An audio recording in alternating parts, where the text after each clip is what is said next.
Daily CA. ഇന്ത്യയുടെ 400 metre വനിതാ ടീമിൻ്റെ പരിശീലക സ്ഥാനത്തേക്ക് എത്തുന്നത് ജെറി ലീ ഹോൾനസ്.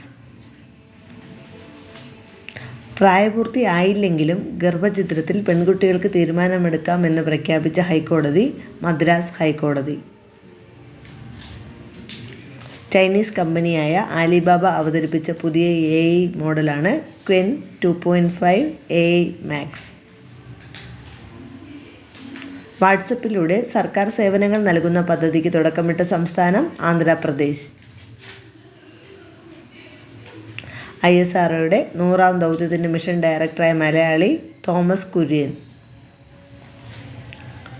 ഉത്തരാഖണ്ഡിൽ നടക്കുന്ന ദേശീയ ഗെയിംസിൽ കേരളത്തിൻ്റെ ആദ്യ സ്വർണം നേടിയത് 45 കിലോഗ്രാം വനിതാ വിഭാഗം വെയ്റ്റ് ലിഫ്റ്റിൽ സുഫ്ന ജാസ്മിൻ. ശ്രീലങ്കൻ ടെസ്റ്റിൽ ഡബിൾ സെഞ്ചുറി നേടുന്ന ആദ്യത്തെ ഓസ്ട്രേലിയൻ താരം ഉസ്മാൻ ഖ്വാജ.